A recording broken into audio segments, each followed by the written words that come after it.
Ray optics का first concept है refraction का। रिफ्रैक्शन का बेसिक आइडिया है तुम्हें, बट जितना भी तुमने लोअर क्लास में पढ़ा है उससे कुछ ज़्यादा ही होगा अभी यहाँ पर, तो ध्यान दो ठीक से, बहुत इंपॉर्टेंट है।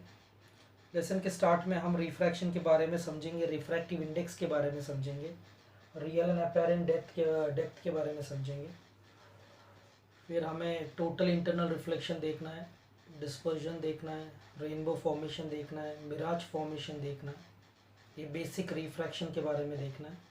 और उसके बाद फिर हम लोग मिरर इक्वेशन डिराइव करेंगे, लेंस मेकर्स इक्वेशन डिराइव करेंगे, फिर हम कंपाउंड माइक्रोस्कोप, सिंपल माइक्रोस्कोप, ये सब। तो ये लेसन थोड़ा लेंदी रहेगा रे ऑप्टिक्स का, ठीक है। तो ध्यान दो इधर, अभी जितना होता उतना करेंगे आज और कल में, और सैटरडे संडे को हम एक्सटेंडेड लेक्चर में ख़त्म करने की कोशिश करेंगे, ठीक है, लंबा।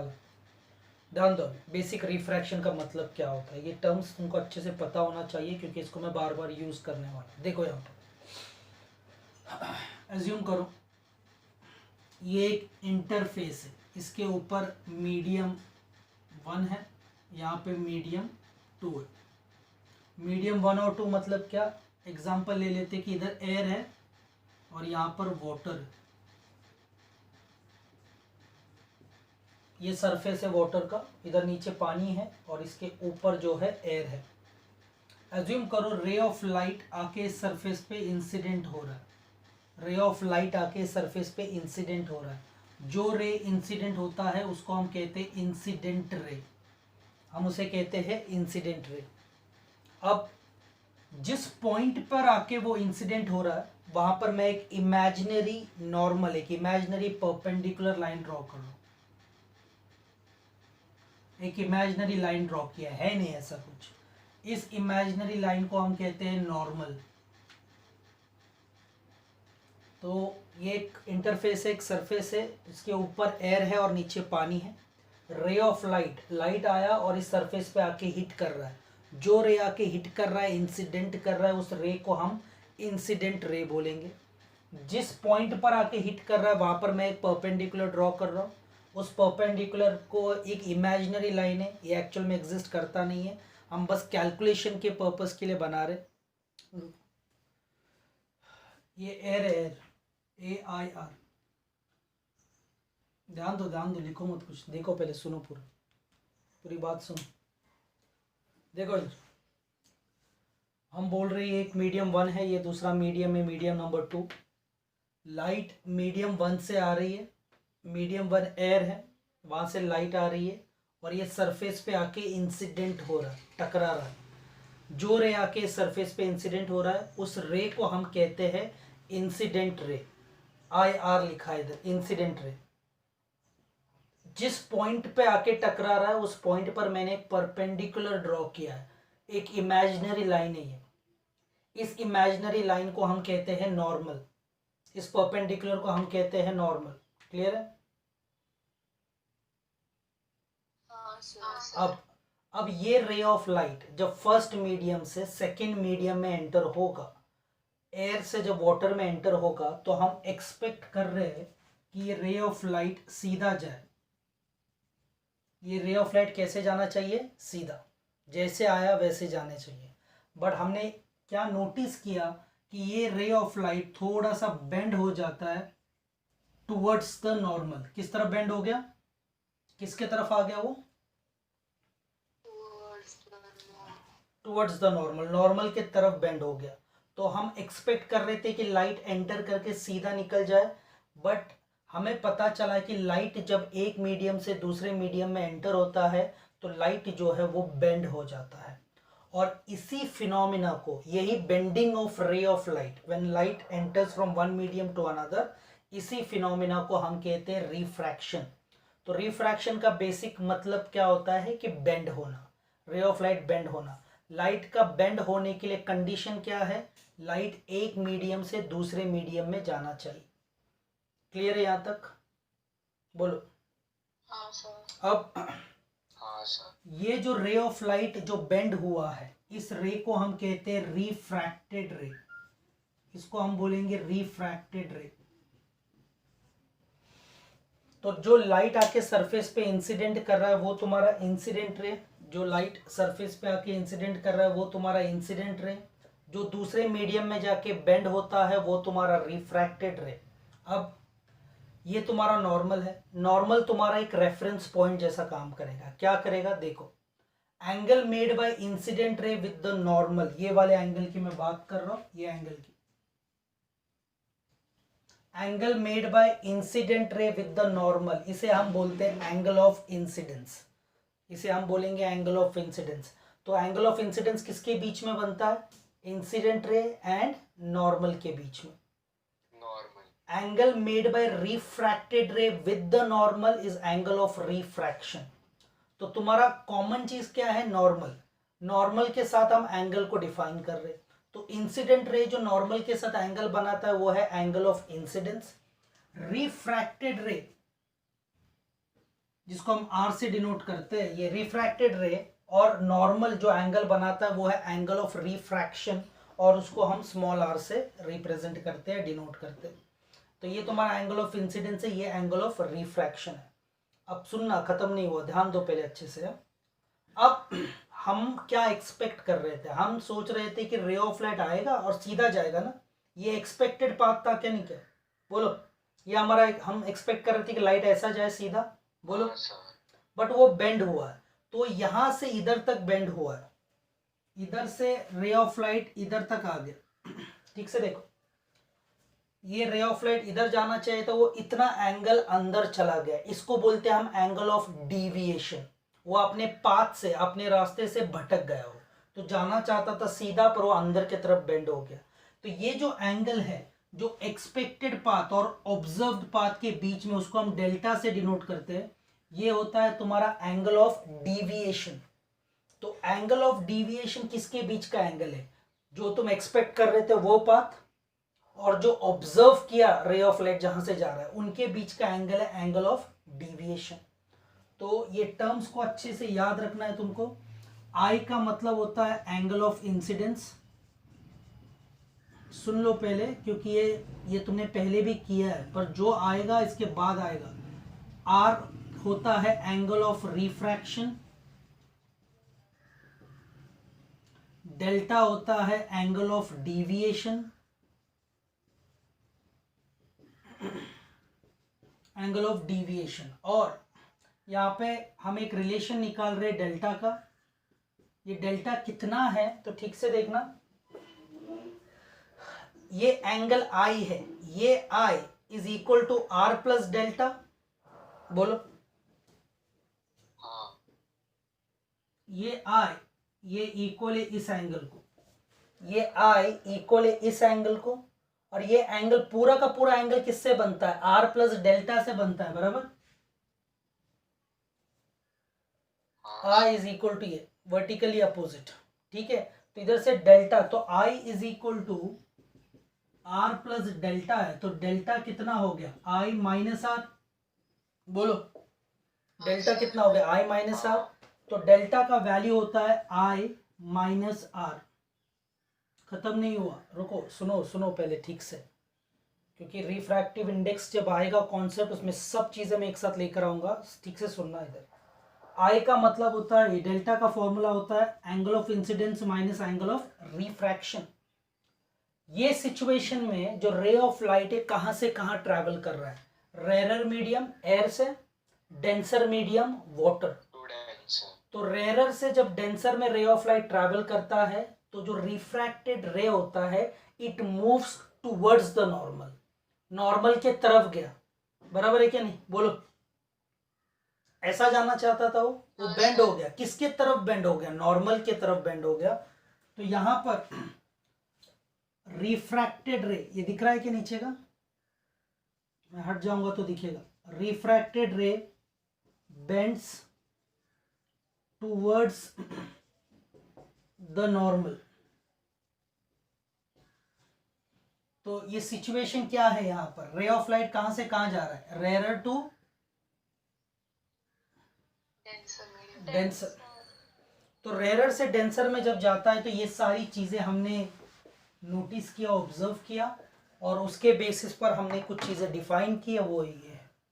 सेकेंड सिचुएशन ऐसा भी हो सकता है, देखो इधर ये तुम्हारा सरफेस है और ये एयर है, ये वाटर है।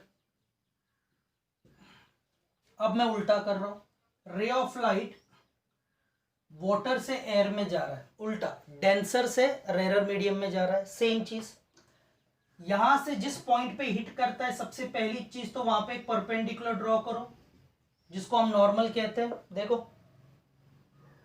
अब हमने क्या नोटिस किया, जब डेंसर से रेरर में गया तो हम एक्सपेक्ट कर रहे थे कि रे ऑफ लाइट सीधा जाए, हम एक्सपेक्ट कर रहे थे कि ये सीधा निकल जाए, सही है क्या नहीं? हम एक्सपेक्ट कर रहे थे वो सीधा जाए, बट हमने नोटिस किया रे ऑफ लाइट बेंड हो जाता है, बेंड हो जाता है, दूर चला जाता है, नॉर्मल से दूर चला जाता है। तो ये जो एंगल है, पहला ये रे जो जाके हिट कर रहा है, अब इस केस में ये तुम्हारा इंसिडेंट रे है, जो रे हिट कर रहा है सरफेस पे वो तुम्हारा इंसिडेंट रे है। Angle made by incident ray with the normal angle of incidence, बोलो अब इस केस में ये तुम्हारा एंगल ऑफ इंसिडेंस रहेगा, बोलो सही है। और जो रे बेंड हुआ है, जो बेंड हुआ है दूसरे मीडियम में जाके, ये तुम्हारा रिफ्रैक्टेड रे है, ये तुम्हारा रिफ्रैक्टेड रे। एंगल मेड बाय रिफ्रैक्टेड रे विद द नॉर्मल, इसको क्या बोलेंगे हम, एंगल ऑफ रिफ्रैक्शन। देखो सेम चीज है, बस उल्टा कर रहा हूं मैं, उल्टा बता रहा हूं अभी, बस रे ऑफ लाइट डेंसर से रेरर में जा रहा है, ठीक है। अब हम एक्सपेक्ट कर रहे थे कि रे ऑफ लाइट सीधा जाए, ये डॉटेड लाइन से जो तो बताया मैंने वहां जाना चाहिए था, बट वो इस तरफ बेंड हो गया, तो एक्चुअल पाथ से इतना डिविएट हो गया, तो ये मेरा एंगल ऑफ डिविएशन है डेल्टा। एक्चुअल पाथ से इतना बेंड हो गया, वो एंगल ऑफ डिविएशन है। बोलो यहां तक क्लियर है क्या? हाँ सर। तो अगर मैं पूछूं इस केस में, बाकी सब तो सेम है, इस केस में रिलेशन देखो क्या है, एक ऐसा लाइन है और ये ऐसा है, ये तुम्हारा एंगल ऑफ इंसिडेंस है, इधर ये एंगल ऑफ इंसिडेंस है, ठीक है। तो और ये वाला जो है, ये वाला पूरा एंगल तुम्हारा आर है और ये एंगल डेल्टा है, बताओ सही है क्या? फिगर देख क्या सही है, बोलो। हाँ सर। हाँ सर। तो अब हमको यहां पर ये रिलेशन निकालना है कि डेल्टा और आर के बीच में क्या रिलेशन है, तो ठीक से देखो यहां पर क्या रिलेशन नजर आ रहा है तुमको। पूरे आर में से डेल्टा माइनस करना पड़ेगा तब मुझे आई मिलेगा। हाँ sir. I is equal to ये एंगल आई किसको इक्वल है, वर्टिकली अपोजिट एंगल इसको इक्वल है, तो आई कितना होगा, पूरे आर में से किसको माइनस करना पड़ेगा, डेल्टा को, बताओ सही है क्या? हाँ। पूरे आर में से मुझे डेल्टा को माइनस करना पड़ेगा, तो यहां से डेल्टा का रिलेशन क्या निकलता है, माइनस डेल्टा इधर आएगा तो प्लस डेल्टा, आई उधर जाएगा तो आर माइनस आई। और यहां पर लाइट कहां से कहां जा रहा है, denser to rarer, denser to rarer medium में लाइट एंटर हो रहा है। तो जब रेरर टू डेंसर जाता है तो ये डेल्टा का रिलेशन है, angle of incidence minus angle of refraction. जब डेंसर से रेरर में जाता है तो ये रिलेशन मिलता है डेल्टा का, angle of refraction minus angle of incidence. ये जो bending of ray of light है, जब एक मीडियम से दूसरे मीडियम में जाता है, इसी फिनोमिना को हम कहते हैं रिफ्रैक्शन। ये दोनों कॉन्सेप्ट क्लियर है क्या, क्या हुआ इधर, और टर्म्स क्लियर है क्या? इसको थोड़ा जल्दी जल्दी कर रहा हूँ क्योंकि ऑलरेडी तुमने पढ़ रखा है ये लोअर क्लास में 10th में, ठीक है। तो अब ये दोनों को ठीक से बनाना, ठीक से लिखो। अब इसके बाद इस फिगर को लेके मैं तुम्हारे सिलेबस के हिसाब से जो चीज़ें ज़रूरी है वो सब चीज़ें हम कैलकुलेट करेंगे। लिखो, ड्रॉ करो, इसको बनाओ अच्छे से।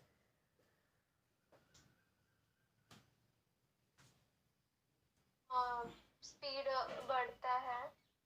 कौन से केस में स्पीड बढ़ता है? जो रेरर रहेगा ना, जहाँ पे ऑपोजिशन कम रहेगा वहां पर स्पीड बढ़ेगा ना। मुझे बताओ यहाँ पे, हाँ ऑब्वियसली, क्योंकि जब रेरर से डेंसर में आ रहा था, यहाँ पर ऑपोजिशन कम है ना एयर के पार्टिकल से, तो लाइट को अपोज करने वाले पार्टिकल्स कम है। जैसे यहाँ पर अंदर गया वो डेंसर है, वो अपोजिशन ज़्यादा है। तुम गाड़ी लेके रास्ते पे जा रहे हो और वो रास्ता एकदम से खराब हो गया, तो तुम स्पीड क्या करते हो फिर? कम करते। जो रोड होता है वो रफ हो गया, जो स्मूथ रोड होता है वहां पर तुम फास्ट जाते हो तो खराब होता है। तो ये डेंसर वैसा ही है, डेंसर सिचुएशन वो आसानी से जाने नहीं देगा उसको। तो रेरर से डेंसर में आता है तो स्पीड कम हो जाता है, और डेंसर से जैसे रेरर में एंटर हो गया वो वहाँ पे स्पीड बढ़ जाता है। और एयर में लाइट का स्पीड कितना है, 3 × 10⁸ मीटर पर सेकेंड, उस स्पीड से आ रहा है वो। आ भी उस स्पीड से रहा था, अब जब बाहर निकलेगा तो वो स्पीड से निकल जाएगा। क्लियर है? हाँ सर। तरह से उसको लिखा जा सकता है, क्योंकि न्यूमेरिकल्स और एंट्रेंस में वो बहुत इंपॉर्टेंट हो जाता है। लॉज ऑफ रिफ्रैक्शन, ये फिनोमिना तो पता चला। अच्छा, रिफ्रैक्शन कब होता है? तो आंसर क्या रहेगा, when a ray of light enters from one medium to another. Medium जब भी चेंज होगा तो लाइट बेंड होगा। ठीक है। अब फर्स्ट लॉ ऑफ रिफ्रैक्शन क्या कहता है, eight the point of incidence, सुनना पहले, eight the point of incidence the incident ray normal and refracted ray all lie in a same plane. सुनो, first law at the point of incidence, देखो इधर लिखो मत, eight the point of incidence. Point of incidence मतलब क्या, ये point जहां पे इंसिडेंट रे आके टकराया, यही है ना।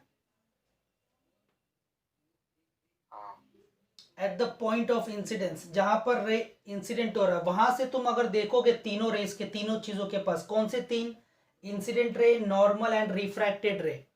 तो इंसिडेंट रे जो है कहां पर बना है मैंने, बोर्ड पर।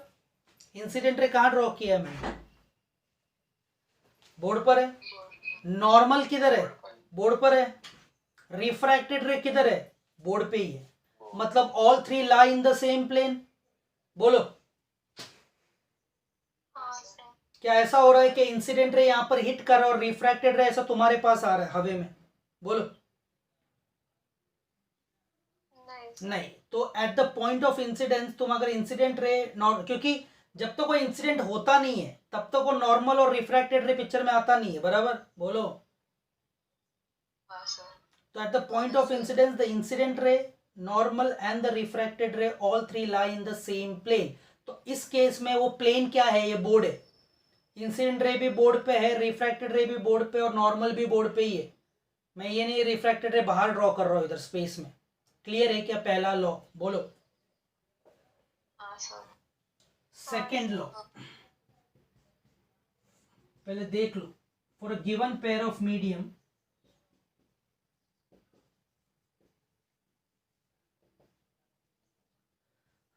Sign of angle of incidence upon sine of angle of refraction is constant. ये सब पढ़ रखा है, अभी समझो बात को। Sine of I upon sine of R is equal to constant. मतलब क्या, मैंने एक्सपेरिमेंट स्टार्ट किया, जब मैंने एक्सपेरिमेंट स्टार्ट किया तो मैंने इंसिडेंट रे हिट किया और ये रिफ्रैक्टेड रे मिला। तो जब मैंने हिट किया तब कुछ ना कुछ एंगल ऑफ इंसिडेंस रहेगा। बोलो। कुछ ना कुछ एंगल ऑफ रिफ्रैक्शन बना रहेगा। बोलो। हाँ सर। समझो मैंने पहले जब फर्स्ट टाइम जब इंसिडेंट किया तब मेरा आई एंगल ऑफ इंसिडेंस था समझो 70 डिग्री, और एंगल ऑफ रिफ्रैक्शन था मेरा 50 डिग्री। जब मैंने इंसिडेंट किया तो एंगल ऑफ ये आई का वैल्यू था 70 डिग्री और ये आर का वैल्यू था 50 डिग्री। एग्जाम्पल, इसको उठा के मैंने इस इक्वेशन में डाला, साइन ऑफ इंसिडेंट मतलब sine of 70 degree upon sine of R मतलब साइन ऑफ 50 डिग्री। कुछ ना कुछ आंसर मिलेगा इसका मुझे। बोलो। हाँ सर। तो समझो वो आंसर मिला मुझे x। वो आंसर कितना मिला, x। अब मैंने क्या किया, कुछ नहीं, मीडियम चेंज नहीं कर रहा हूं, इसी मीडियम में मैंने ये एंगल चेंज किया। पहले ये एंगल 70 डिग्री बना रहा था, अब मैंने रे ऑफ लाइट को थोड़ा अंदर इंसिडेंट किया, मतलब एंगल ऑफ इंसिडेंस छोटा हो जाएगा। बोलो, थोड़ा अंदर इंसिडेंट कर रहा हूं, थोड़ा अंदर की तरफ इंसिडेंट किया मैंने। तो अभी नया एग्जाम्पल में समझो एंगल ऑफ इंसिडेंस हो गया मेरा 50 डिग्री, और मैंने अगर आई चेंज किया तो ये रिफ्रैक्टेड रे भी अंदर आएगा। अगर मैंने ये एंगल छोटा किया तो ये भी और अंदर आ जाएगा। बताओ। सही है। तो समझो जब मैंने इंसिडेंट 50 डिग्री किया, एंगल ऑफ रिफ्रैक्शन समझो बन गया 30 डिग्री सेकेंड केस में, और फिर मैंने वापस ये वैल्यू निकाला साइन ऑफ, अब ये डेटा यूज करके निकाला, अब आई कितना है 50 डिग्री और आर कितना है 30 डिग्री, और जब मैंने इसका आंसर निकाला तो इसका आंसर भी आया एक्स, इसका भी आंसर सेम आया। सिमिलरली मैंने तीसरा वैल्यू लिया, मैंने और एंगल ऑफ इंसिडेंस छोटा किया, समझो 30 डिग्री कर दिया, ये छोटा करूंगा तो ये और अंदर आ गया, बताओ, और अंदर आ गया तो 30 डिग्री है, समझो ये और अंदर आ गया 10 डिग्री है, आर आई 30 डिग्री है, आर 10 डिग्री है, वो दोनों वैल्यू उठा के इस इक्वेशन में डाला, फिर से उसने आंसर मुझे एक्स दिया। इसका मतलब sine I upon sine R हमेशा क्या रहता है, कांस्टेंट, वो वैल्यू चेंज नहीं होगा प्रोवाइडेड मीडियम चेंज नहीं कर रहे। तुम पूरा एक्सपेरिमेंट एयर और वाटर में ही कर रहे, तुम आई चेंज कर रहे आर चेंज हो रहा है, आई चेंज कर रहे फिर आर चेंज हो रहा है, थर्ड केस में भी आई चेंज किया आर चेंज हो रहा है, but for a given pair of medium air and water का एक्सपेरिमेंट चल रहा है, बट तुमने अगर मीडियम ही चेंज कर दिया, मीडियम ही चेंज कर दिया, समझो ऊपर एयर है और नीचे आइस है, आइस है, तो एयर और वाटर के केस में sine I upon sine R हमेशा एक्स आ रहा है, बराबर, बोलो। बट तुमने अगर मीडियम ही चेंज कर दिया, ऊपर एयर है और नीचे आइस है, उसके केस में एक्स नहीं आएगा, उसके केस में समझो वाई आया। तो हर एंगल ऑफ इंसिडेंस और हर एंगल ऑफ रिफ्रैक्शन के लिए जब मैं रेशियो निकालूंगा तो उसका आंसर वाई आएगा। आ रही बात समझ में? तो medium for given pair of medium हमेशा sine I upon sine R constant रहेगा। क्लियर है क्या? ये लिखो, ये लिखो, इस पर हमको अभी पूरा डिस्कशन हमारा इस पे रहेगा, इस कांस्टेंट पर। ये लिख लो पहले।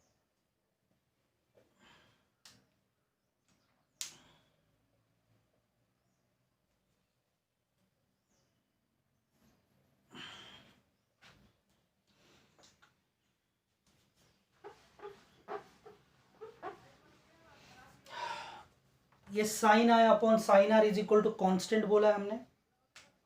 इस कांस्टेंट को हम कहते हैं refractive index, relative refractive index, relative refractive index of medium 2 with respect to medium 1।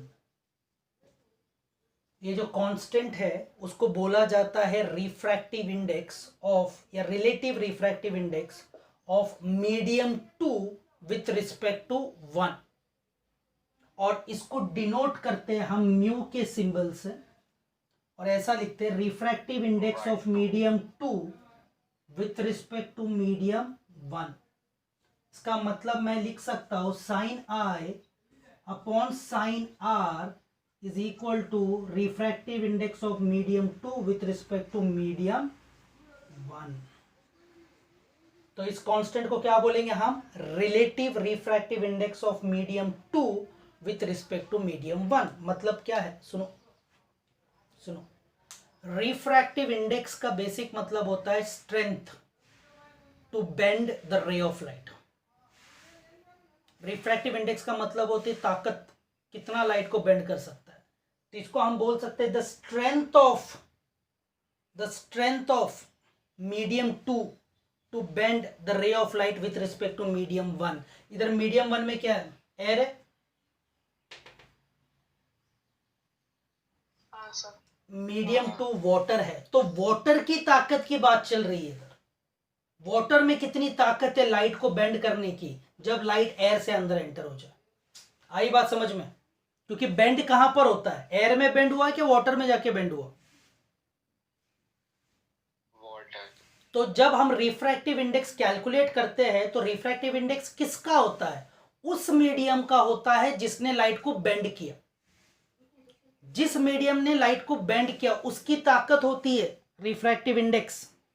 इसीलिए हम बोलते हैं सिंस मीडियम 2 ने रे ऑफ लाइट को बेंड किया है, इसलिए हम बोलते हैं रिफ्रैक्टिव इंडेक्स ऑफ मीडियम क्या है? 2। रिफ्रैक्टिव इंडेक्स ऑफ मीडियम 2, क्योंकि मीडियम 2 ने बेंड किया है, उसकी ताकत की बात करेंगे विथ रिस्पेक्ट टू मीडियम 1, जब वो मीडियम 1 से आ रहा था। आ रही बात समझ में? बोलो। तो किसी ने तुमको जनरली पूछा रिफ्रैक्टिव इंडेक्स क्या होता है, तुम क्या बोलोगे? रिफ्रैक्टिव इंडेक्स एक मीडियम का स्ट्रेंथ है। क्या करने का स्ट्रेंथ? लाइट को बेंड करने का स्ट्रेंथ है उसकी। तो जब हम किसी मीडियम के रिफ्रैक्टिव इंडेक्स की बात करते हैं, मतलब हम उस मीडियम के स्ट्रेंथ की बात करते हैं। किस चीज का स्ट्रेंथ? लाइट को बेंड करने की ताकत कितनी है उसमें, उसकी बात कर रहे हैं। आ रही बात समझ में? बोलो। हाँ सर। तो याद रखना, इसीलिए कभी भी इसको उल्टा रीड नहीं करना। हमेशा इसको जिस मीडियम ने लाइट को बेंड किया उसका रिफ्रैक्टिव इंडेक्स की बात करेंगे। इस केस में सेकेंड मीडियम ने बेंड किया, तो उसने बेंड किया ना सेकेंड मीडियम ने, तो उसकी ताकत की बात करेंगे। इसलिए हम लिखेंगे रिफ्रैक्ट लाइट को बेंड कितना करता है, उसकी स्ट्रेंथ क्या है लाइट को बेंड करने की, उसकी बात करता है रिफ्रैक्टिव इंडेक्स। बराबर? हाँ तो सर। जनरली किसने पूछा रिफ्रैक्टिव इंडेक्स एक्चुअल में तुम्हें क्या बता रहा है? वो सिर्फ बता रहा है कि strength of the medium to bend the ray of light. ये रिफ्रैक्टिव इंडेक्स का मतलब होता है। अब इस केस के अंदर किसने बेंड किया? वाटर ने, सेकेंड मीडियम ने बेंड किया। तो हम बोलेंगे इस केस में it is the refractive index of second medium जिसने बेंड किया विथ रिस्पेक्ट टू फर्स्ट, जहां से आया। सेकेंड वाले एग्जांपल जो हमने देखा था वहां पे एयर ने बेंड किया था, तो हम रिफ्रैक्टिव इंडेक्स एयर की बात करेंगे। तो जब भी रिफ्रैक्टिव इंडेक्स की बात होगी वो हमेशा हमेशा उस मीडियम की होगी जो रे ऑफ लाइट को बेंड करता है। और विथ रिस्पेक्ट टू जो हम लिखते हैं वो मीडियम है जहां से वो आया। आ रही बात समझ में सबके? बोलो। हाँ सर। सबको क्लियर है? इसको ठीक से नोट डाउन करो क्योंकि ये खत्म नहीं हुआ। अब इसको लेकर मैं बहुत, हम लोग आगे आगे अलग अलग फॉर्मूला बनाने वाले हैं, तो ये ठीक से इस बात को समझो। तो लिख लो इसको।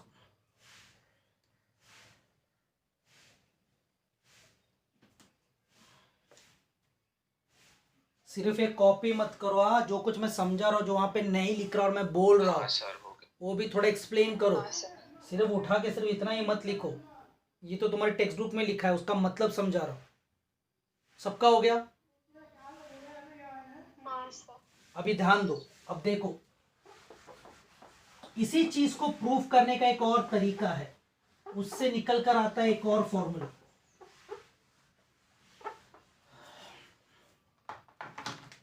म्यू का मतलब क्या? Refractive index. Mu sine theta ये हमेशा कांस्टेंट होता है। म्यू इंटू साइन थीटा ये हमेशा कांस्टेंट होता है। सुनना, बहुत छोटी छोटी चीजें आएगी, सुनना। म्यू इंटू साइन थीटा ये हमेशा कांस्टेंट होता है। अब देखो, एज्यूम करो फर्स्ट मीडियम का रिफ्रैक्टिव इंडेक्स है म्यू 1। अगर मैं कह रहा हूं फर्स्ट मीडियम का रिफ्रैक्टिव इंडेक्स है म्यू 1, मतलब क्या? फर्स्ट मीडियम का लाइट को बेंड करने की ताकत है म्यू 1। बोलो। हाँ सर। अभी क्वेश्चन ये आना चाहिए कि ये फर्स्ट मीडियम की ताकत है बेंड करने का, बट लाइट तो बेंड हमेशा सेकेंड मीडियम में होता है ना। हाँ सर। सोच नहीं रहे हो, पूछ नहीं रहे हो कुछ।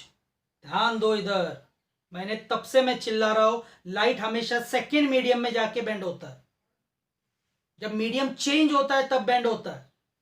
मैं यहां पे बोल रहा हूं फर्स्ट मीडियम का रिफ्रैक्टिव इंडेक्स है म्यू 1, मतलब पहला मीडियम जो लाइट को बेंड करने की जो ताकत है वो म्यू 1 है। पहले मीडियम की ताकत कैसे हो सकती है? क्योंकि लाइट तो सेकेंड मीडियम में बेंड होता है। बोलो। दूसरे मीडियम में जाता है तब बेंड होता है ना वो। हाँ। तो जब ऐसा लिखा हो refractive index of first medium is mu 1, तो लाइट आ कहां से रही है? कहीं से तो आ रही है। तो हम एज्यूम करेंगे कि रे ऑफ लाइट ट्रैवल कर रही है वैक्यूम से। कहां से आ रही है? मतलब अगर मैं बोल रहा हूं रिफ्रैक्टिव इंडेक्स ऑफ एयर, यहां पे refractive index of first medium, मतलब फर्स्ट मीडियम में रे ऑफ लाइट की बेंड करने की ताकत, पर उस मीडियम में एंटर कहां से हुआ हो? तो हम क्या बोलेंगे, कहां से आया हो रे ऑफ लाइट?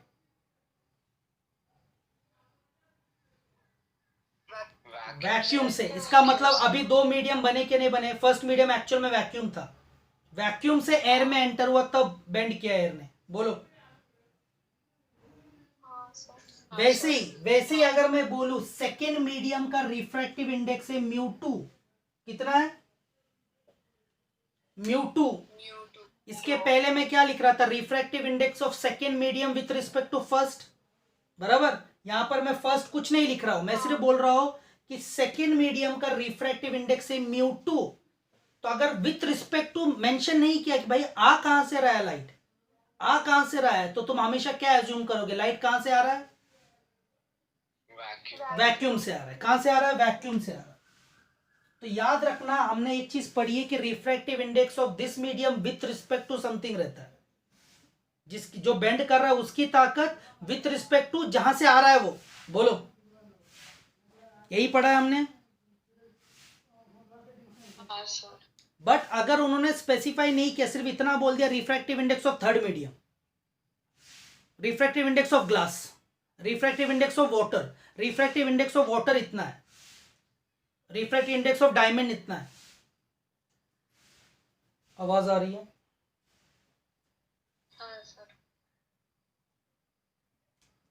फिर से अगर मैं बोलूं रिफ्रैक्टिव इंडेक्स ऑफ डायमंड, इस स्टेटमेंट का जनरल मीनिंग क्या है,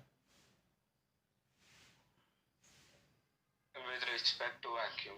नहीं वो नहीं पूछ रहा मैं, रिफ्रैक्टिव इंडेक्स ऑफ डायमंड का बोल रहा हूं, उसका मतलब क्या है, strength of diamond to bend the ray. हाँ, strength of diamond to bend the ray of light.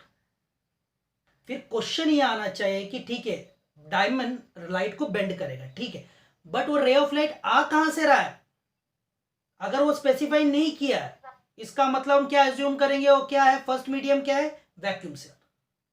Vacuum. तो अगर मैं बोलूं रिफ्रैक्टिव इंडेक्स ऑफ ग्लास इतना है, इसका मतलब क्या, ग्लास में जब लाइट एंटर होगा तो उसकी बेंड करने की ताकत इतनी है, बट ग्लास में लाइट एंटर होने के लिए आया कहां से, क्या एज्यूम करेंगे हम, वो कहां से आ रहा है, वैक्यूम। इसका मतलब क्या, अगर फर्स्ट मीडियम तुमको नहीं बताया गया, लाइट कहां से आ रहा है ये नहीं बताया, तो तुम फर्स्ट मीडियम क्या एज्यूम करके लोगे, क्या चलोगे एज्यूम करके, बोलो, फर्स्ट मीडियम कहां से आ रहा है, वैक्यूम। अगर ऐसा लिखा है refractive index of glass with respect to water, इसका मतलब क्या है, रिफ्रैक्टिव इंडेक्स किसका है, वो बेंड करने की ताकत किसकी बात कर रहे हो, ग्लास का। और मुझे बताओ लाइट आ कहां से रहा है, फर्स्ट मीडियम कौन सा है, वाटर। तो यहां पर स्पेसिफाई किया है फर्स्ट मीडियम, जब फर्स्ट मीडियम स्पेसिफाई किया है और वो मीडियम तुम्हारा एयर वैक्यूम नहीं है, जैसे मैंने अभी एग्जांपल दिया, refractive index of glass with respect to water, मतलब लाइट वाटर से आया और ग्लास में एंटर किया, और रिफ्लेक्टिंग ग्लास का, क्योंकि ग्लास ने उसको बेंड किया। जब दोनों मीडियम स्पेसिफाई किया जाएगा, ऐसे रिफ्रैक्टिव इंडेक्स को हम बोलते हैं रिलेटिव रिफ्रैक्टिव इंडेक्स। जब फर्स्ट मीडियम उन्होंने स्पेसिफाई किया है बट वो एयर या वैक्यूम नहीं है, refractive index of glass with respect to water, refractive index of diamond with respect to water. आ रही बात समझ में, ऐसे रिफ्रैक्टिव इंडेक्स को हम बोलेंगे रिलेटिव रिफ्रैक्टिव इंडेक्स। अब यहां पर मैं बोल रहा हूं refractive index of first medium, मतलब फर्स्ट मीडियम में लाइट की बेंड करने की ताकत, ठीक है, फर्स्ट मीडियम बेंड करेगा सही है, बट आया कहां से, वो आया कहां से, वैक्यूम से। क्लियर है, बोलो, वैक्यूम। तो अगर मैं कह रहा हूं μ2 is the refractive index of second medium, second medium में लाइट को बेंड करने की ताकत, सेकेंड मीडियम की लाइट को बेंड करने की ताकत, तो सेकेंड मीडियम में लाइट आया कहां से, वैक्यूम से। क्लियर है सबको, बोलो, ठीक है। तो अभी कंटिन्यू कर रहा हूं, ध्यान दो, mu sine theta is equal to constant, या हमेशा mu sine theta is equal to constant होता है। मतलब क्या, μ1 के केस में, इधर ऊपर देखो, इधर ऊपर वाले के लिए अगर ये इक्वेशन लिखना है मुझे, तो इधर का म्यू लेना पड़ेगा, इधर का रिफ्रैक्टिव इंडेक्स लेना पड़ेगा जो कि है μ1 बराबर। फर्स्ट मीडियम के लिए अगर ये फॉर्मूला लिखना है तो बताओ, बोलो। हाँ sir. Sine theta, first medium में जो एंगल रहता है वो एंगल ऑफ इंसिडेंस है, इधर जहां पर μ1 की बात कर रहे वहां का एंगल आई है, तो साइन आई हो जाएगा ये। हाँ। इज इक्वल टू कांस्टेंट, बस इस इक्वेशन में सब्स्टिट्यूट किया, बस इस इक्वेशन में सब। तो फर्स्ट मीडियम की बात चल रही थी, तो यहां का रिफ्रैक्टिव इंडेक्स लिखा μ1, यहां का एंगल लिखा I, ठीक है। अगर मैं सेकंड मीडियम की बात कर रहा हूं, इस इक्वेशन में सब्स्टिट्यूट करना है, तो म्यू के जगह पे μ2 लिखना पड़ेगा। बोलो सही है। साइन μ2 की जब बात कर रहे हैं यहां पर वो एंगल कितना है, एंगल ऑफ रिफ्रैक्शन है ना R, बताओ R। तो इधर जो एंगल है वो R है, ये इज इक्वल टू क्या रहेगा, कांस्टेंट, क्योंकि ये कांस्टेंट होता है ना, refractive index of sine theta constant होता है। तो जब μ1 की बात कर रहे तो थीटा भी μ1 में जो थीटा है वो लिख रहा हूं, जब इस मीडियम की बात कर रहा हूं तो ये लिख रहा हूं। मुझे बताओ राइट हैंड साइड कांस्टेंट है क्या नहीं, दोनों का, इक्वेशन 1 इक्वेशन 2। तो अगर राइट हैंड साइड इक्वल है तो लेफ्ट हैंड साइड को इक्वेट कर सकता हूं मैं, therefore μ1 sin I is equal to μ2 sin R। तो राइट हैंड साइड इक्वल है, बोलो। अब ये साइन R को नीचे शिफ्ट कर रहा हूं और ये μ1 को वहां शिफ्ट कर रहा हूं, तो sine I upon sine R is equal to μ2 upon μ1। बोलो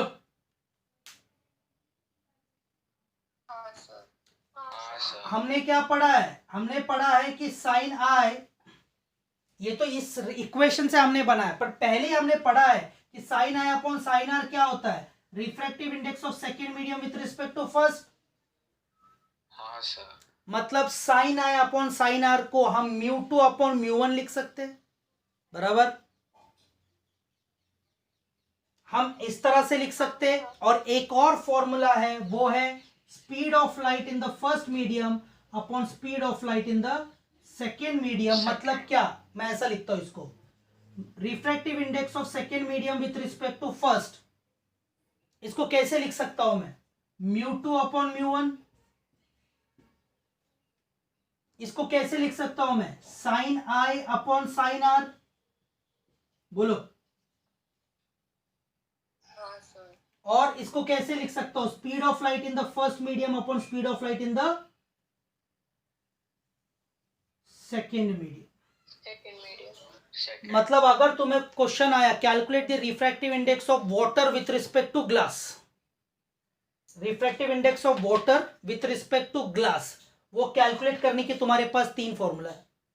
अगर तुम्हें ग्लास का रिफ्रैक्टिव इंडेक्स पता है विथ रिस्पेक्ट टू वैक्यूम, देखो μ2 मतलब क्या है, refractive index of second medium with respect to vacuum, बराबर, विथ रिस्पेक्ट टू वैक्यूम होगा ना, कुछ नहीं लिखा है मैंने। तो ग्लास का रिफ्रैक्टिव इंडेक्स पता है, वाटर का रिफ्रैक्टिव इंडेक्स पता है, तो तुम ये फॉर्मूला से निकाल सकते हो, relative refractive index, refractive index of glass with respect to water. या तुमको एंगल ऑफ इंसिडेंस और एंगल ऑफ रिफ्रैक्शन पता है, तो sine I upon sine R से निकाल सकते हो। बोलो। अगर तुमको पता है कि समझो ग्लास से वाटर में, ग्लास में लाइट का स्पीड पता है, वाटर में लाइट का स्पीड पता है, वो दोनों सब्स्टिट्यूट करके भी निकाल सकते हो। बोलो। हाँ सर। याद रखना ये μ2 विथ रिस्पेक्ट टू 1 एंड सिर्फ μ2 में फर्क है। आ रही बात समझ में? मतलब देखो, अगर मैं ऐसा लिखूं refractive index glass with respect to water, इसका मतलब क्या है मुझे एक बार समझाओ। ग्लास की कितनी ताकत है? हाँ, लाइट को बेंड करने की, और लाइट आ कहां से रहा है, वाटर से। बट अगर सिर्फ मैं लिखूं μg, तो अभी भी वही है कि ग्लास का स्ट्रेंथ कितना है लाइट को बेंड करने की, बट क्या चेंज हो गया, पर वो वैक्यूम से आ रहा है, यही फर्क है। अभी क्लियर है? बोलो। हाँ सर। जब इस तरह से लिखा जाएगा इसको हम बोलेंगे relative refractive index, relative refractive index. और जब इस तरह से लिखा जाएगा इसको बोलेंगे एब्सोल्यूट रिफ्रैक्टिव इंडेक्स, क्योंकि फर्स्ट मीडियम हमारा वैक्यूम है। फर्क है ना? बोलो। तुमको टेक्स्ट बुक में टेबल मिलेगा, the absolute refractive index of water, glass, ice, list दिया रहेगा, या 10th में तुम्हारे टेक्स्ट बुक में होगा।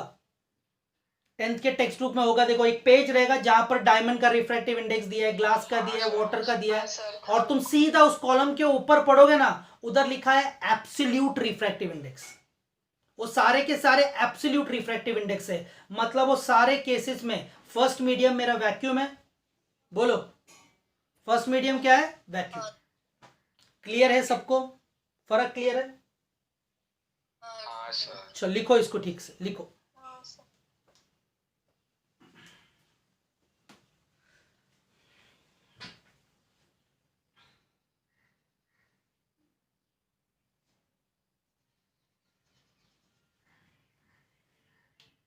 बहुत छोटी छोटी चीजें, लगता छोटी है, बाद में न्यूमेरिकल में तकलीफ देता है वो। क्या दिया है, क्या नहीं दिया है, किसको कैसे रीड करना है। 10th में हमने ये देखा है, और उसका मतलब ऐसा सोचा नहीं था हमने। अब बता रहा हूँ, याद रखो ये सब चीजें। रिलेटिव रिफ्रैक्टिव इंडेक्स दिया है क्या, और एब्सोल्यूट रिफ्रैक्टिव इंडेक्स दिया है क्या। हो गया सर। सबका हो गया? हाँ सर।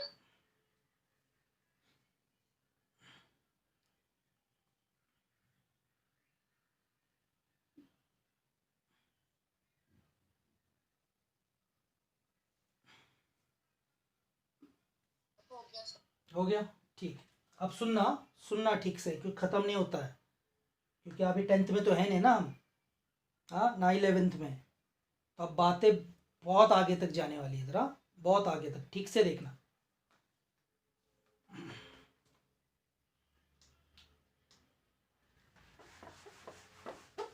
एक और चीज़ मैं तुमको यहाँ पे बता रहा हूँ, और उसको याद रखना है तुमको।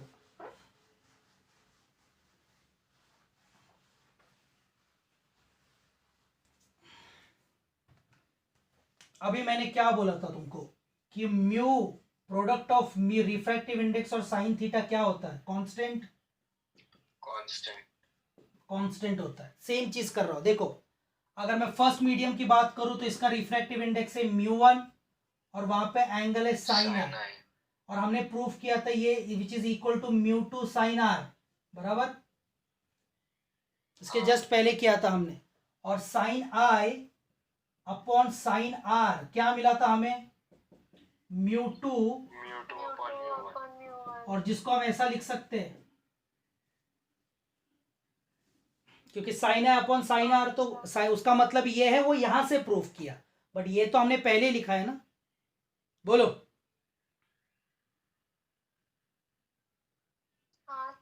अब सुनो मैं क्या बोल रहा हूं, सुनो।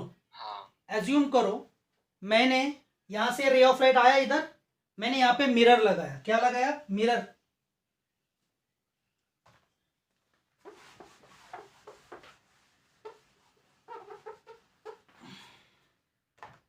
यहां पर मिरर लगाया इधर, ये इधर मिरर।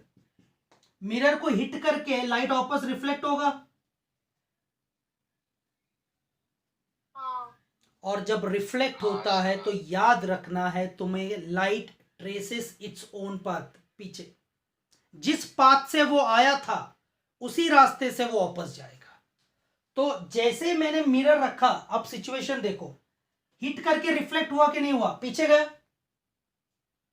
हाँ सर। अब यहां पर हिट करेगा, अब ये मेरा इंसिडेंट रे होगा कि नहीं होगा? इंसिडेंट रे, क्योंकि अब वो रिफ्लेक्ट करके जा रहा है, तो ये इंसिडेंट रे है। तो साइन ऑफ, अब एंगल ऑफ इंसिडेंस मेरा आर होगा, क्योंकि अब जब वापस जा रहा है तो सेम पाथ से जा रहा है, बराबर है कि नहीं? तो नॉर्मल के साथ जो एंगल बना था वो मेरा एंगल ऑफ इंसिडेंस होता है। बट अब ये इंसिडेंट रे है और ये नॉर्मल है, इनके बीच का एंगल ऑफ इंसिडेंस होता है। बट यहां पर हमने क्या लिखा है? आर लिखा है कि नहीं लिखा है? बोलो पहले, बोलो। हाँ तो सर। जब वापस जाएगा मेरा आई एक्चुअल में क्या बन जाता है? आर। बोलो। आर। और बाहर जब निकलेगा तो बेंड होगा, बेंड होना मतलब रिफ्रैक्ट हो गया, और बेंड जब होता है तो एंगल ऑफ रिफ्रैक्शन रहता है। बट हमारा जब पीछे जा रहा है तो एंगल ऑफ रिफ्रैक्शन मुझे कितना लेना पड़ेगा? आई, पीछे जाते वक्त। तो इधर क्या आएगा? Upon sine I. बोलो। अगर ये उल्टा हो गया, sine I upon sine R μ2 upon μ1 था, तो sine R upon sine I क्या होगा? μ1 अपॉन μ2। बराबर। और वो क्या होगा, ये हो जाएगा refractive index of first medium with respect to second, क्योंकि लाइट फर्स्ट मीडियम में एंटर हो रहा है। बोलो अभी, तो सब उल्टा कर दिया। क्लियर है कि यहां तक? बोलो, हाँ सबको क्लियर है? अब सुनो सुनो, ये फर्स्ट इक्वेशन, ये सेकंड इक्वेशन, मैं दोनों को मल्टीप्लाई कर रहा हूं, इधर मल्टीप्लाई कर, तो sine I upon sine R into sine R upon sine I is equal to refractive index of second medium with respect to first, refractive index of first medium with respect to second. तो left hand side multiply किया तो right hand side भी multiply करना पड़ेगा। बोलो, हाँ sir. हाँ ठीक है। तो देखो इधर sine I cancel, sine R cancel, तो यहाँ पे 1 आ गया। इसका मतलब refractive index of second medium with respect to first into refractive index of first medium with respect to second is equal to 1।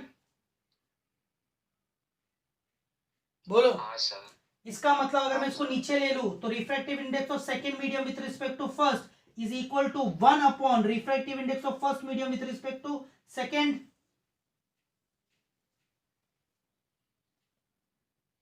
हाँ सर। इसको नीचे लिया, सिर्फ हाँ नीचे लिया इसको। बहुत इंपॉर्टेंट रिजल्ट है। क्या है ये, क्या है ये, इसका मतलब क्या, मैं तुम्हें समझाता हूं। सुनो, यहां पे बोला जा रहा है refractive index of glass with respect to water, refractive index of glass with respect to water कितना होता है? वो होता है 1 upon refractive index of water with respect to glass. बोलो, हाँ सर।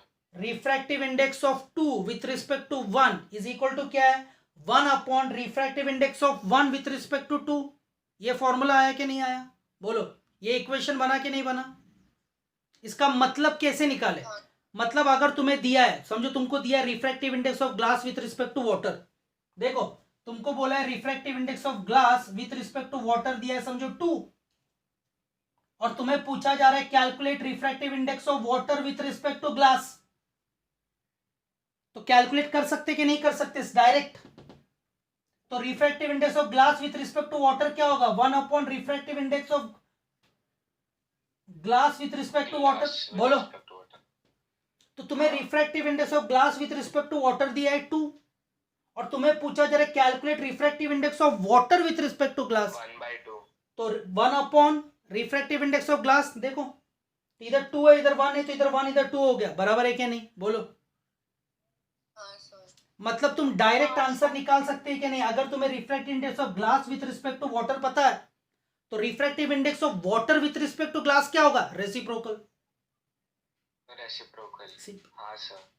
मतलब तुम्हें एक का रिलेटिव रिफ्रैक्टिव इंडेक्स पता है, उसका उल्टा करोगे तुमको आंसर मिल जाएगा।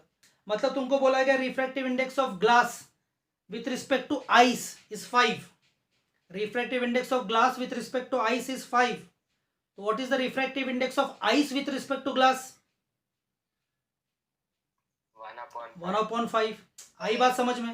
हाँ सर। बोलो, ये रिजल्ट निकलता है इधर से, ये मतलब है इसका। क्लियर है सबको? ये बहुत हेल्प करता है न्यूमेरिकल्स में। इससे क्या समझ में, मतलब एक्चुअल में देखा जाए तो हमारे पास एक और फॉर्मूला आ गया इधर, μ2 विथ रिस्पेक्ट टू μ1। क्या क्या फॉर्मूला है? μ2 with respect to μ1 sine A upon sine R, μ2 upon μ1 v1 upon v2, और अभी 1 अपॉन μ1 विथ रिस्पेक्ट टू μ2। बोलो, हाँ सर। यहां भी खत्म नहीं होता है, इसको और खींचते हैं हम, इसको और खींचते, क्योंकि ये चीजें दिमाग में जब तक बैठती नहीं तब तक कुछ मतलब नहीं आगे का, आगे की कोई बात समझ में नहीं, खास करके एंट्रेंस की बात कर लो। ये कॉपी कर लो पहले, बहुत इंपॉर्टेंट रिजल्ट। उसको एज एन एग्जाम्पल लिखो, ये वाला, ये एग्जाम्पल लिखो। इफ अगर तुम्हें ये दिया है, if refractive index of glass with respect to water दिया है 2, तो refractive index of water with respect to glass कैसे कैलकुलेट करोगे? 1 अपॉन। आ रही बात समझ में सबके? बोलो, हाँ सर। कॉपी करो।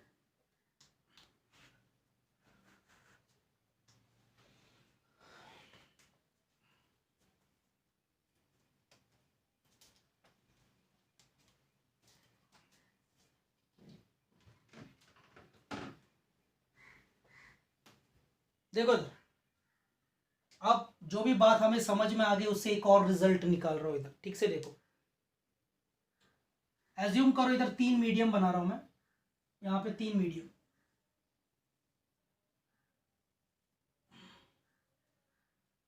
एक दो तीन। कौन से 3 मीडियम है हमको से कोई लेना देना नहीं है। ये फर्स्ट मीडियम है, उसका रिफ्रैक्टिव इंडेक्स 1 है, सॉरी म्यू 1 है। इसका मतलब क्या, म्यू 1 फर्स्ट मीडियम की लाइट को बेंड करने की विथ रिस्पेक्ट टू, कहां से आ रहा है, वैक्यूम से आ रहा है। सेकेंड मीडियम का रिफ्रैक्टिव इंडेक्स है म्यू 2, थर्ड मीडियम का रिफ्रैक्टिव इंडेक्स है म्यू 3, ठीक है।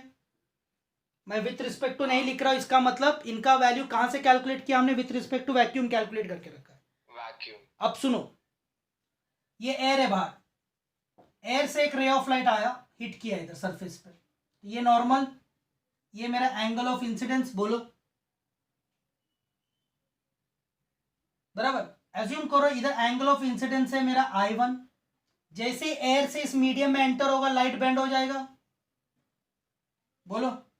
हाँ सर। और जो बेंड हो जाएगा तो एंगल ऑफ रिफ्रैक्शन है उसका R1, क्लियर है यहां तक। लाइट एयर से आया, सरफेस पे हिट किया, और जो एंगल ऑफ इंसिडेंस फॉर्म कर रहा है वो कितना है, I1 है। दूसरे मीडियम में जैसे एंटर हो गया तो लाइट का रे बेंड हो गया, और एंगल ऑफ रिफ्रैक्शन कितना ले रहा है उसके लिए, R1, बोलो सही है। R1। अब ये R1 जो है रिफ्रैक्टेड रे, ये सीधा जाएगा और इस मीडियम के सरफेस पे हिट करेगा। हाँ। इस पॉइंट पे जैसे हिट करेगा तो यहां पे मैं एक नॉर्मल ड्रॉ कर रहा हूं। अब ये रिफ्रैक्टेड रे इस मीडियम से इस मीडियम में एंटर होने वाला है, मतलब फिर से रिफ्रैक्टिव, फिर से बेंड होने वाला है वो, बोलो। हाँ। अब जब इस मीडियम में एंटर होगा तो ये मेरा इंसिडेंट रे हो गया कि नहीं, इस मीडियम के लिए, इस मीडियम के लिए ये इंसिडेंट रे हुआ कि नहीं हुआ, बराबर। और ये एंगल ऑफ इंसिडेंस रहेगा इधर वाला, इस मीडियम के लिए। हाँ। और वो एंगल ऑफ इंसिडेंस मेरा R1 ही रहेगा, क्योंकि ये और ये लाइन पैरेलल है तो ये ट्रांसवर्सल है। अगर ये एंगल मेरा R1 है, देखो ये नॉर्मल है, ये नॉर्मल है, इधर एक नॉर्मल है, इधर एक नॉर्मल है, इसको अगर मैं एक्सटेंड करूं ऐसा, मुझे एक बात बताओ, ये एंगल और ये एंगल इक्वल रहता है ना, ऑल्टरनेट एंगल्स। हाँ सर। तो ये वाला जो है इस मीडियम के लिए एंगल ऑफ इंसिडेंस है, बट मैं I2 नहीं लिख रहा उधर में। क्यों नहीं लिख रहा हूं, क्योंकि ये I2 एक्चुअल में R1 ही है। क्यों, क्योंकि ये नॉर्मल पैरेलल है, तो ये ट्रांसवर्सल है। तो अगर ये R1 है तो ये एंगल भी R1 ही रहेगा, तो मैं I2 नहीं लिख रहा उधर, जबकि वो सेकंड मीडियम के एंगल ऑफ इंसिडेंस है, बराबर है क्या, बोलो। हाँ सर। अब बेंड करके वो इस मीडियम में एंटर होगा, ये सॉरी इस मीडियम में एंटर जैसे होगा तो बेंड हो जाएगा, बराबर, बोलो। जब बेंड होगा तो इधर एंगल ऑफ रिफ्रैक्शन बनेगा नया वाला R2, बोलो। हाँ सर। अब वो R2 जो रिफ्रैक्टेड रहे वो जाके हिट करेगा थर्ड मीडियम पे। अब थर्ड मीडियम में जब एंटर होगा फिर से बेंड होने वाला है। पहली चीज, थर्ड मीडियम में जैसे ही वो एंटर होगा, थर्ड मीडियम में एंटर होने के लिए जो ये सेकेंड वाला रिफ्रैक्टेड रे है वो थर्ड मीडियम के लिए इंसिडेंट रे है क्या, नहीं है। हाँ सर। हाँ। तो ये एंगल ऑफ इंसिडेंस कितना रहेगा, R2 रहेगा। तो ये R2 रहेगा तुम्हारा, और इन हिट होने के बाद अंदर जाके और बेंड हो जाएगा और इधर गया R3। और ये तुम्हारा R3 रहेगा। अब यहां पर आके हिट किया, अब यहां से बाहर निकलेगा कि नहीं निकलेगा, हाँ सर। यहां से जब बाहर निकलेगा तो कितने एंगल से निकलेगा, जितने एंगल से एंटर हुआ है, क्योंकि नॉर्मल और एंगल ऑफ इंसिडेंस जब एयर में रहता है जितना एंगल बनाता है उतना एंगल इधर बनाएगा कि नहीं बनाएगा, हाँ। यहां ही रहेगा तुम्हारा। बताओ सही है क्या, हाँ I1, बोलो सही है क्या। हाँ सर। तो मुझे बताओ एक बार क्या किया, कितने मीडियम है हमारे पास, 3। 3 मीडियम। तो लाइट कहां से आ रहा है, सबसे पहले कहां से आ रहा है, एयर से आया, एयर से फर्स्ट मीडियम में एंटर होने वाला था, तो फर्स्ट मीडियम में एंटर होकर यहाँ पे स्ट्राइक किया, तो ये मेरा एंगल ऑफ इंसिडेंस है जिसको मैंने I1 बोला है। अंदर एंटर होते बेंड हो गया, ये एंगल ऑफ रिफ्रैक्शन है जिसको R1 बोला है। क्लियर है पहला। हाँ। अब ये जो रिफ्रैक्टेड रे है वो एंटर होने वाला है सेकेंड मीडियम में, तो सेकेंड मीडियम के लिए ये रिफ्रैक्टेड रे इंसिडेंट रे हुआ कि नहीं हुआ? हाँ सर। और यहाँ पर मैंने नॉर्मल ड्रॉ किया तो ये एंगल ऑफ इंसिडेंस हो गया, तो नया एंगल ऑफ इंसिडेंस है I2, बट ये R1 है तो ये भी R1 ही होना चाहिए क्योंकि ये लाइन और ये लाइन पैरेलल है, ट्रांसवर्सल है, तो ये ऑल्टरनेट एंगल है, तो I2 नहीं लिख रहा हूं, R1 ही लिख रहा हूं उसको। अब जब सेकंड मीडियम में एंटर होगा फिर से बेंड होगा, नया रिफ्रैक्टेड एंगल मिलेगा R2, बोलो।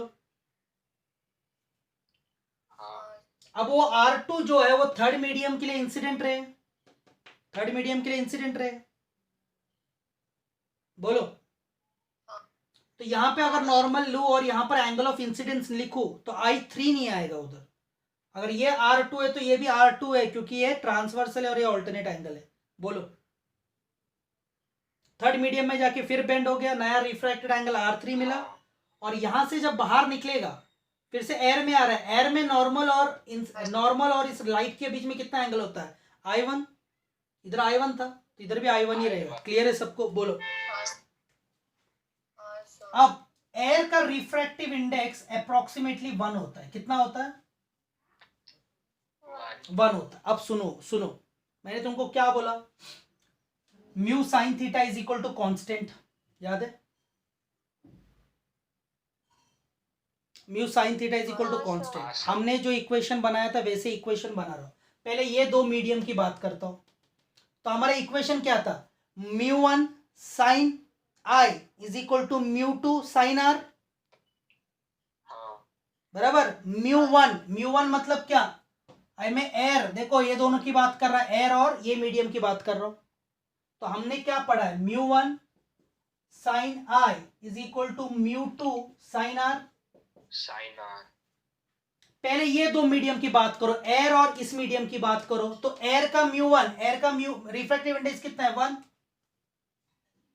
इंटू साइन I, एयर में एंगल ऑफ इंसिडेंस कितना बना? I1, बोलो।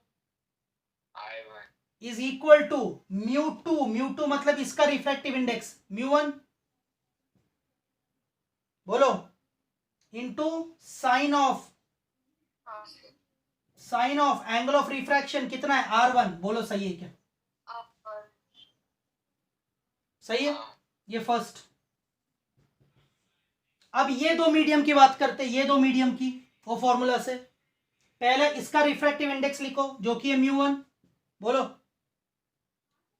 साइन ऑफ, ये दो मीडियम की बात चल रही है, तो ये तो यहां से यहां जा रहा है, तो एंगल ऑफ इंसिडेंस कितना है? R1, तो साइन R1 आएगा, बोलो। इज इक्वल टू इस वाले मीडियम का रिफ्रैक्टिव इंडेक्स कितना है? μ2 साइन एंगल ऑफ रिफ्रैक्शन कितना है? R2।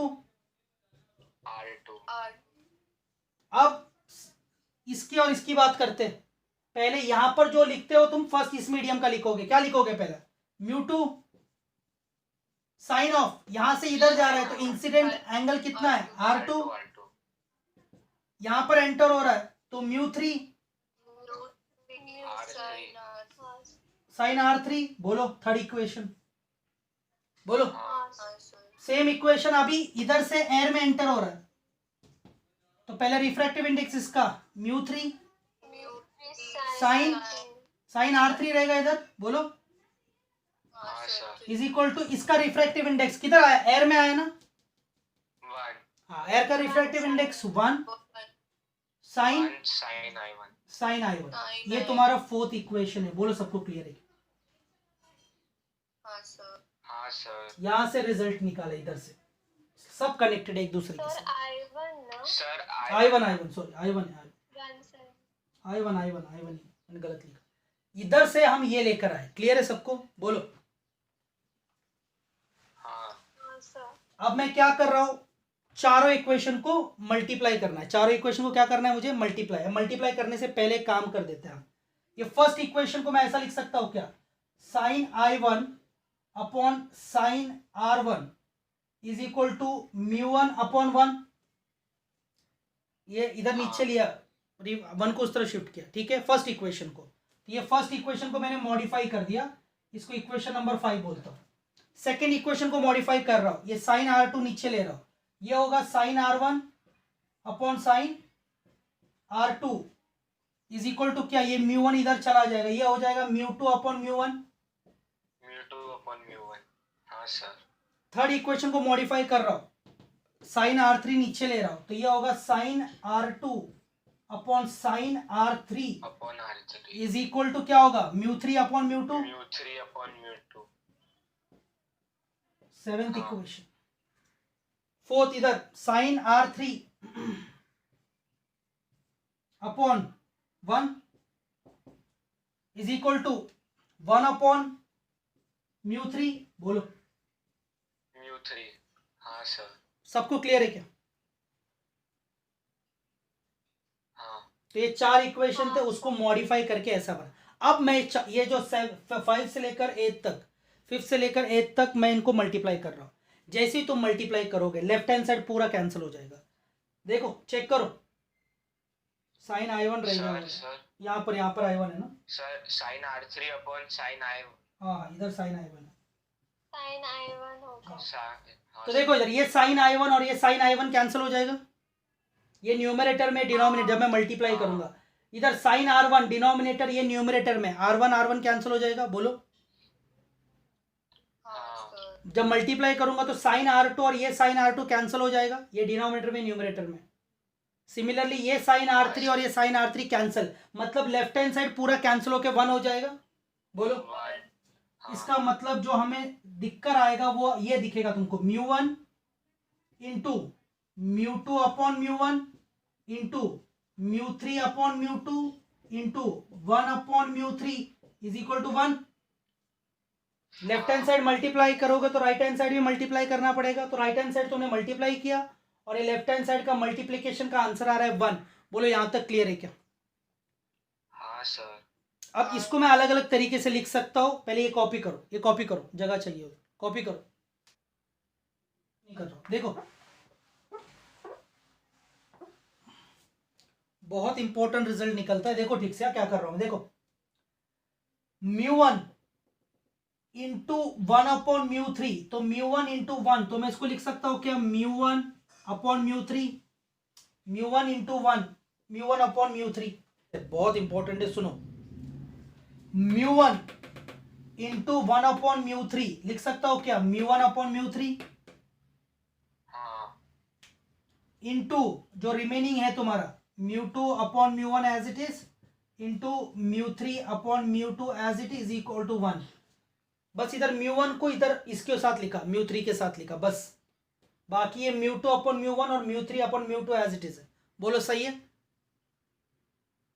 हाँ सर। अब ये जो लिख रहा है μ1 अपॉन μ3, इस μ3 को इधर शिफ्ट कर रहा हूं, तो μ3 ऊपर जाएगा, μ1 नीचे आएगा, बराबर इक्वल टू के उस तरफ शिफ्ट कर रहा हूं, तो लेफ्ट हैंड साइड में तुम्हारा μ2 अपॉन μ1 ऐसे ही रहेगा, इंटू μ3 अपॉन μ2 ऐसे ही रहेगा, ये μ3 ऊपर चला जाएगा और μ1 नीचे आएगा। बोलो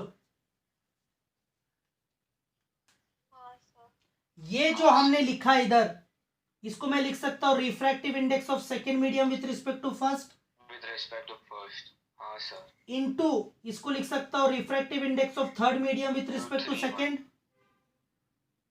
हाँ सर, इसको लिख सकता हूं refractive index of third medium with respect to first. बोलो 1। हाँ सर। इसका मतलब क्या है, ठीक से देखो, बहुत इंपॉर्टेंट रिजल्ट है। 1000 मीडियम भी रहता ना तुम सॉल्व कर सकते इसको। कैसे, ठीक से देखो, ये into A is equal to A, इसका मतलब क्या, देखो ये 2 और ये 2 कैंसिल हो गया और ये 1 और 3 बचा इधर, इधर का 2 और इधर का 2 कैंसिल हो चुका है, तो हमने यहाँ पे 3 मीडियम थे हमारे, 3 मीडियम था कि नहीं था? बोलो। तो जब लाइट यहां से एंटर होके जब बाहर निकला तो हमको फाइनल आंसर ये मिला कि नहीं, डायरेक्ट सिर्फ इतना ही निकालना है हमको। बोलो इसका मतलब क्या, देखो अगर ऐसा है, ऐसा दिया है refractive index of second medium with respect to first into refractive index of third medium with respect to second, refractive index of fourth medium with respect to third, refractive index of fifth medium with respect to fourth. 5 medium है इधर, 5 refractive index second medium with respect to first, refractive index of third medium with respect to second. तो मुझे बताओ final answer क्या आएगा? 2 cancel, 3 cancel, U 4 1 cancel, 4 तो mu refractive 5 with respect to 5 with respect to 1। बोलो सही है? आ रही बात समझ में? अभी क्लियर है क्या सबको? हाँ सर। ये रिजल्ट। हाँ सर। तो इधर 5 मीडियम भी होता तो सारे रिफ्रैक्टिव इंडेक्स को जब तुम लाइट जब एंटर होके ऐसा ऐसा जाएगा बाहर तो इंटू इंटू करते जाओगे तो फाइनली आंसर आएगा तुमको। ये रिजल्ट तुमको याद रखना है। ये रिजल्ट है तुम्हारा रिवर्सिबिलिटी ऑफ लाइट का कॉन्सेप्ट है साहब। क्लियर है सबको? बोलो कंप्लीट करो। अब हाँ कंप्लीट करो।